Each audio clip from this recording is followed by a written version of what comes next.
Palawan, guys, is like, you'll see it in the brochures, just beautiful islands. Do you ever see a lot of tourists coming to your area? They do have an airport called Daraga. It's brand new, only like a year or two old. Choose a place where it's easy to get into.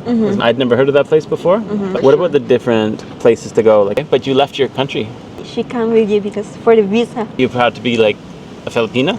That's more fun in the Philippines. So Scott and Ella back at you with Filipina-Australian channel. And the family stuff, we're working on it. Yes.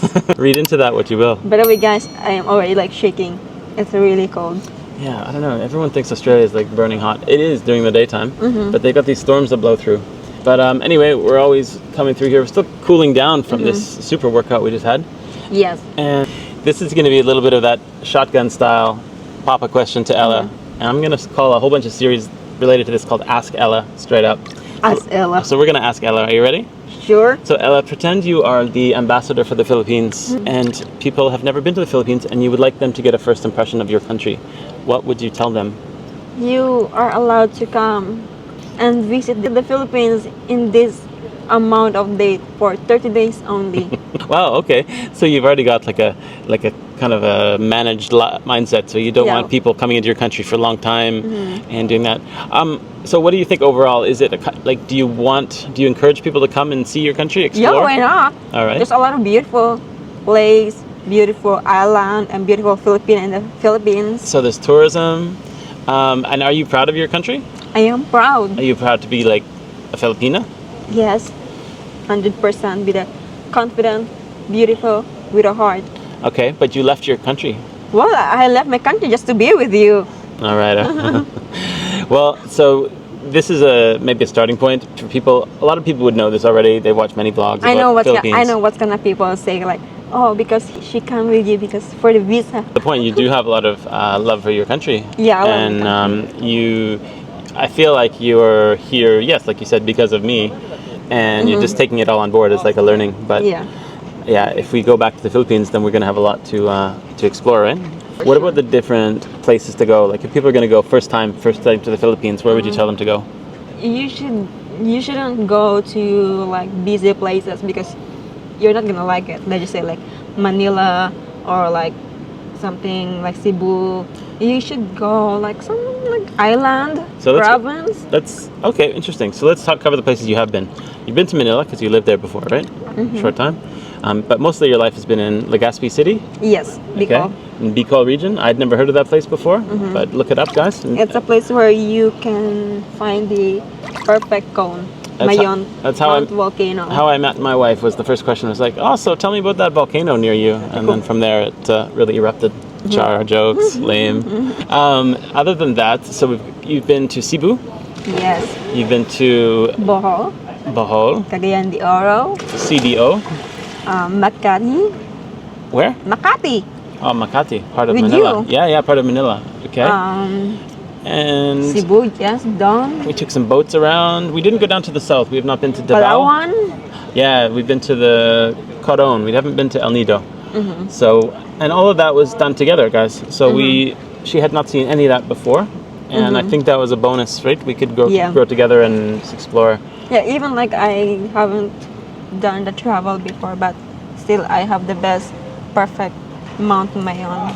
Yeah, it was amazing. So, other than that, like, choose a place where it's easy to get into. Is my probably advice. Airport's important. You don't want to deal with traffic and scammers and all the rest of it. Bohol's not a bad one. You could probably go to, I think you got to land in Manila. You got to land in Manila.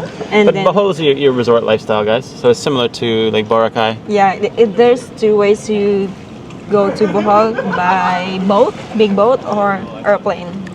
Yeah, you don't want to go to a place where you're going to be overrun with like big expense. Like I would say Boracay was, if you stay away. Boracay is very expensive. Yeah, it's good to support the economy. I can't say don't go there. I already went there once.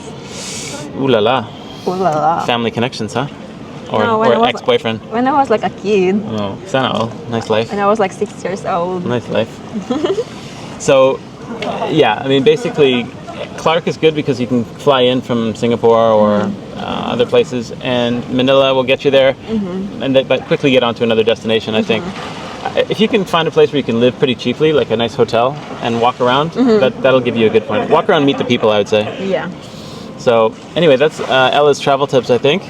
Yeah, and then there's more, you know. What about, don't forget to try the food? Do you have any advice on trying things, local dishes? I think I don't want them to give any like advice what to eat, but The food is one of those things, like, it's really subjective. So you get people from, you know, Korea or Europe or something, and they're looking for German sausage that's going to match their tastes. Well, yeah, there's some Western style food around, but like when I was with the local office that I was working with there, we would go out just for local food all the time. So you get your, let's just call it out, sisig, adobo, chicken adobo, chicken sinigang. adobo, sinigang, which is kind of like a soup. And then the tocino. Tocino is a good breakfast food. It's a little bit like a candied beef or candied pork. Liempo is what? It's kind of like a spring roll, right?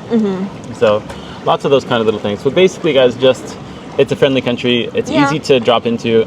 I had been to Thailand before I ever knew about the Philippines. So all those countries, because of that's where a lot of the Westerners, like the backpackers, go. Yeah.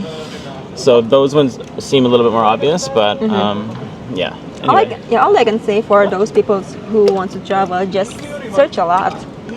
Search a lot, you know. And best time of year too. What about weather? Time of year? I think from like March, April, May, it's summer, like very hot. And June, July, August, sometimes it's raining and sometimes it's hot. But for sure, like November, December, it's rainy a lot until like November, December, January, like that. And also like December is like a typhoon month. Honestly, I've been there like 4 different times of the year and it's never bothered me. Like, I guess if it was super, super, super hot, then I would be a little bit like, it's just like burning. But if it's a little bit of rain, I find it kind of nice for a Westerner. So, you know, like our second, is it like our second meal? Yeah, it's raining and it's muddy. That means a lot to a Filipina because she's used to walking sometimes in those side roads, right? When your shoes get all muddy. Yeah. That's good. All right. Well, yeah. And then what about families versus singles? Like, do you ever see a lot of tourists coming to your area? No, I haven't seen anyone. Yeah. I think all I remember is like when I was like grade 7 and we have this tour and we went to something like CWC and I see some like foreigners. Okay. Yeah. So it really does depend where you're going to visit. Obviously, the gold mine and really the great experiences are in the provinces. So that would take a little bit for you guys to just decide, well, what city, like in this case, Legazpi City, it's an 18-hour bus ride from Manila, so you're not going to do that. But they do have an airport called Daraga. It's brand new, only like a year or 2 old. Yeah, I think it's just going to take like for an hour. And the price is about, say, $50 from Cebu, sometimes $30. Very cheap if you book a little bit in advance. And so that's the thing. Once you get to the country, then you can hop around to go to the areas pretty cheaply, and you can just like, if you want, you can do a lot of things in Bicol, like ATV, hiking, and then the cave. There's a lot of things that can do in Bicol, but we never been do that because we just don't search. Yeah, well, we had different priorities too. We're not like out there trying to. It's not cheap. That's my one experience. They know that people have money for tourism, and things like the ATV tours. You know, it's easily almost $100. So it's not like maybe some other ones. So bring your wallet and bring your money. Yeah, but I think it's probably money well spent. I mean, even as a once, I don't know if we would do that again, but yeah, we'd do it again. You love the ATV. Yeah. What about the Coron and the Palawan? That was good, right? It's a little bit wild. It was good. Did we? Yeah, we did some island hopping. Yeah, so Palawan, guys, is like, you'll see it in the brochures, just beautiful islands. I have like a funny moment that I think when we first arrived at our first hotel, like at night, and then in the morning when I just woke up, he suddenly like, Han, wake up, fix yourself, we're gonna change hotel. I was like, I just woke up, I'm still sleepy because of chicken. Oh, guys, this is another one. Yeah, the Western comforts. Like I did a pretty good job of trying to like just go budget. But there's some things I hit the limit. I was like, man, roosters at 3 a.m. No, I can't. We got to switch hotels, hon. So anyway, hope that's a little primer. If you haven't already explored on your own, it's a fun place. Yeah. I think they call it "It's More Fun in the Philippines." It's more fun in the Philippines. So let's research a lot and get information before you do things. That make sure that it is safe, and you're not gonna spend a lot of money. Because maybe we don't know there's some scammer in the Philippines. And much better if you have a partner. So you can always search online at your Ella's link. So check it out in the description. All right, guys. Probably sign off. Yes. You're probably chilly, huh? Yeah, because I am so cold. They're gonna shut down anyway. All right, guys. Thanks for tuning in, and thanks for all the support. We'll see you in the next video. Bye. Bye for now.